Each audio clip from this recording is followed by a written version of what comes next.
Gusto ko lang maging malinaw sa inyo na dito sa klase ko, ako ang nasusunod. Naintindihan? Ma'am, ito po yung assignment ko. Anong klaseng assignment to? Parang ginawa lang ng bata. Mababa lang grades mo dito, ha? Pinaghirapan ko yung assignment na yan. Sino ang pambansang bayani natin? Ma'am, Scarlett.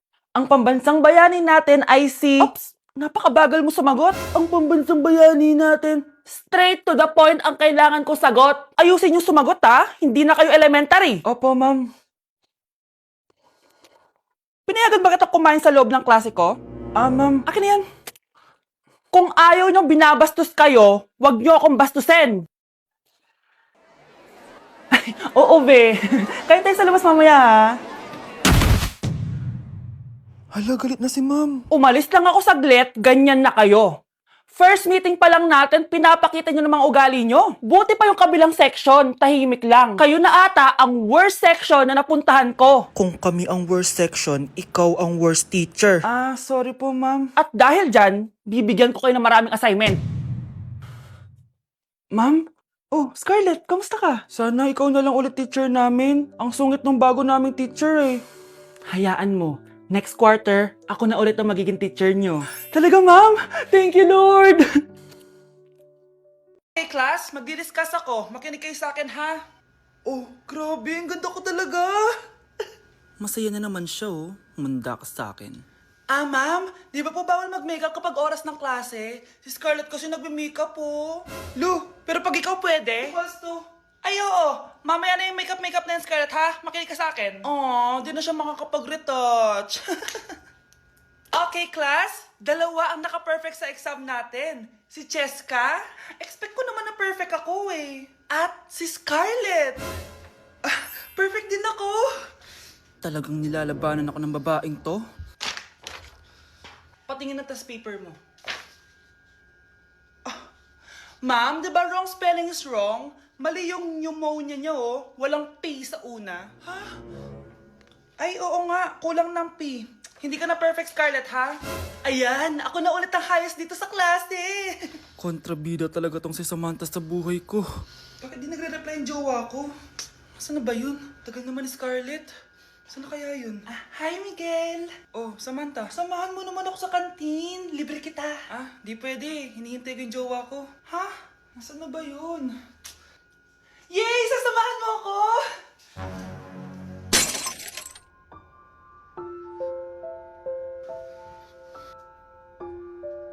Ha?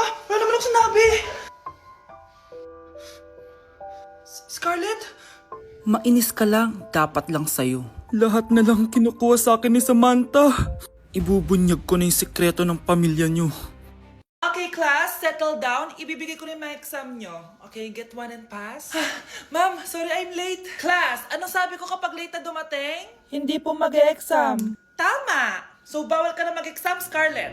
Hi, ma'am. Nandito na ako. Medyo na-traffic eh. Oh, Cheska, buti nakahabol ka. Oh, eto. Pinag-reserve ka to ng test paper. Mag-exam ka na. Thank you, ma'am. Lo, ang unfair. Bakit si Cheska pwede mag-exam kahit late? Iba kasi si Cheska. Hindi mo siya kagaya. Okay, class. Nagets niyo ba yung lesson? Naiihi ako. Ma'am, may I go to the CR? Kita mo nag-lesson ako, di ba? Makakahintay ang ihi mo. Tapos kapag bumagsak, magreklamo. Ma'am, pwede ba ako mag-CR? Sure, Cheska. Umihi ka na. Take your time, ha? Yay! Thank you, ma'am. Ma'am, may favoritism ka. Kapag si Cheska, pwede. Ano ba meron sa kanya? Basta. Pwede ba? Huwag kang ang bastos. Nag-discuss ako, di ba? Okay, class. Next topic. Okay, class. Ang bagong top 1 dito sa klase ay si Cheska. Ha? Ma'am, paano siya naging top 1? Ako yung pinakamataas na grade sa aming dalawa. May mga special grades kasi siya at wala ka nun. Anong special grades? Yan ba yung pagbibigay sa'yo ng pera ng magulang ni Cheska? Kaya siguro favorite mo siya. Anong pinagsasabi mo, Scarlett? Alam ko namang mahirap tanggapin na natalo kita. Hindi ka pa titigil, Scarlett, ha? Gusto mo dalhin kita sa principal's office? Sige, punta tayo sa principal's office. Ipapakita ko lang tong chat nyo ng magulang ni Cheska. Ito ebidensya, oh. Nagbigay sila ng 100,000 sa'yo. Burahin mo yan! Humanda kayong dalawa sa akin. Okay, class. Mag-a-announce ako ng scores. Scarlett, 20 over 20 ka. Yes, perfect. Pero -5 ka na kasi ganyan yung tsura mo. Ano? Cheska, 15/20 ka lang. Hala, hindi siya perfect. Pero dahil may face card ka, +5 ka sa akin, kaya perfect ka na. Akala ko din ako perfect eh. Face card never decline. Bakit may plus points yung pagiging face card ni Cheska? Tapos ako may minus? Porket ganito yung tsura ko? Pinagpuyatan ko yung exam na yan. Oops, may bitter dito. Hindi mo naman kasi magigets yun kasi wala ka nun. Hi ate, pabili ako ng kwek-kwek. Nakikita mo ba tong pila na to? Pumila ka! Ay, sorry. Sige, pipila ako. Ate, isa nga pong kwek-kwek. O eto be, libre na lang yan para sa'yo. Thank you ate, you're the best. Ano yun? Ako pinapila mo tapos si Cheska di na pumila. Hindi mo ba alam na VIP dito ang may face card? Bakit? Meron ka ba nun? Face card pala ang gusto nyo ha. Bibigyan ko kayo ng face card. Okay class, mag-exam tayo. Cheska, exempted ka na sa exam kasi may face card ka. Good luck guys ha, huwag niyo masyadong galingan. Ma'am, exempted din ba ako? Dame un Scarlett? Grabe ang face card. Exempted ka na rin, Scarlett. Thank you, ma'am. Ako lang dapat ang face card dito sa room. Ako ang tunay na face card. Grabe, nakakapagod mag-aral. Tara, Bes, road trip tayo. Hindi, arcade na lang. Hindi, Bes, road trip na lang. Arcade! Hep! Away ng away eh. May share ako na bago na sure ako kung saan tayo magkakasundo. Saan naman? Kumain na lang tayo, Bes. Share ko lang kasi sobrang good deal ng Jollibee Meal Savers.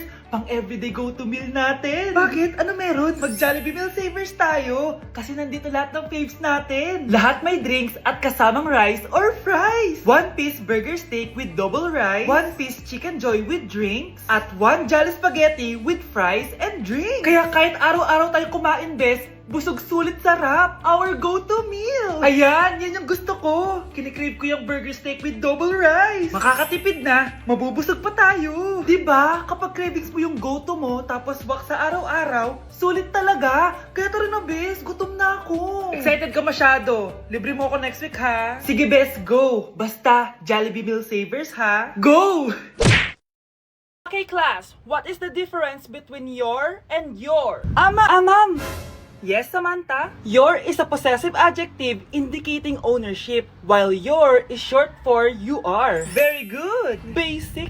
Alam ko naman yan, pabida ka lang magtaas ng kamay. Next question. Ano ang pagkakaiba ng nang at nang? Ako ma'am.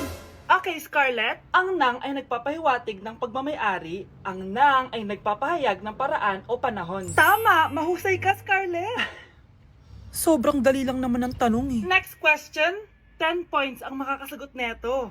What is the biggest organ of our body? Mama ko, ma'am!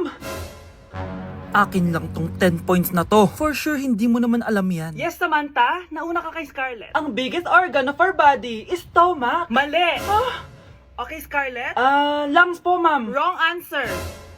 Wala na bang gusto sumagot, class? Ma'am, ang biggest organ of our body is skin. Correct! Tignan niya si Kyle, oh. Kahit di nakikinig sa akin yan, tama ang sagot niya. So, Kyle, paano mo nalaman ang sagot? Yun po kasi sabi sa Google, eh. Bes, bakit ka absent kahapon? May pinuntahan kasi ako, Bes. Ano yan? Ba't mo tinatakpan yung bibig mo? Mabaho ba yung hinga mo? Ano kasi? Hala, naka-braces na si Scarlett! Kaya siguro absent siya kahapon. Bes, magkano yung braces mo? Di ba mahal yan? Rich kid ka siguro. 5K lang to, pero naka-promo kasi sila, kaya 3K na lang. Ako na rin nag-change ng rubber kasi kamahal man. Nandito ba si Scarlett? Present po, ma'am. Anong present? Ayusin mo nga magsalita.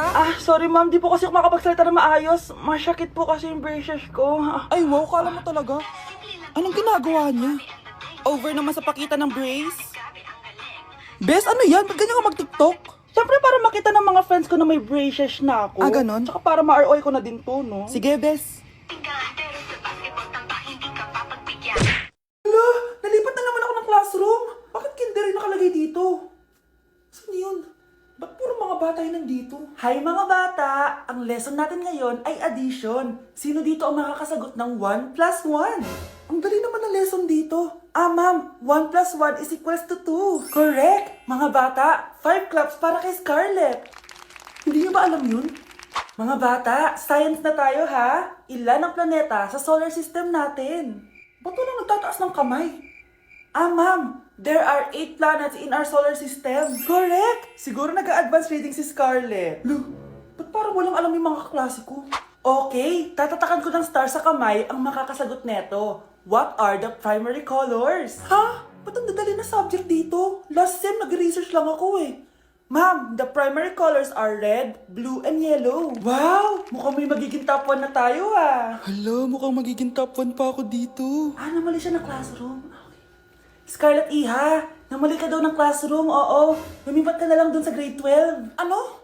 Siya ba'y napunta sa kinder? Alright, may bagong dating tayo, class. Miss, pwede mo bang sagutin itong nasa blackboard? Ano yan? Madali lang yan. Madali? Sir, babalik na lang pala ako sa kinder. Buti ba doon magiging top 1 ako? Bye!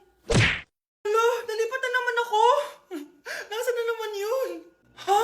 Kailan pa nagka-aircon sa classroom namin? Alamig. Class, bring out your iPad and Apple Pencil. Mag-lecture tayo, okay? Kopyahin niyo yung nasa projector. Ano daw? iPad na gamit ngayon? Grabe, ang yayaman naman ng mga tao dito. Ah, ma'am, pwede mo ba ako magsulat sa notebook? Ha? Wala kang iPad? Class, di ba nasa school requirement natin na dapat may iPad kayo, okay? So, babalik ka na sa nanay mo. Di na uso yung notebook dito. Wala naman kami pambili nun eh. Oh, class, i-share nyo naman kung saan kayo pumupunta tuwing weekends. Ah, ma'am, nasa Japan po kami tuwing weekends kasi malamig dun tapos may snow pa. Ma'am, sa Paris po kami. Nandun po kasi yung Eiffel Tower tapos sila mami po kasi mahilig mag-shopping dun eh. Lu, ang bongga naman ng mga to. Oh, ikaw Scarlett. Sa kwarto ko lang po, ma'am. Kailangan po ba umalis? Hindi naman. Siguro mas gusto ni Scarlett yung nagpapahinga siya sa magandang kwarto niya. Class, magkukulak ako ng class funds ha? 1,000 each student lang. Ha? 1,000 yung class funds dito? Ma'am, card po yung mode of payment ko. Sure, patap na lang. Ayan. Ma'am, ako din po card. Ayan, okay na. Wala na akong pera. Ma'am, pwede ba ako bumalik sa dati kong school? Ang yayaman kasi ng mga tao dito eh. Ay, ganun ba? O sige, i-drop na lang kita ha? O ito po ma'am, card na lang. National ID. Okay, class. Magsisitting arrangement tayo, okay? Scarlett, tumabi ka kay Cheska. Sige po, ma'am.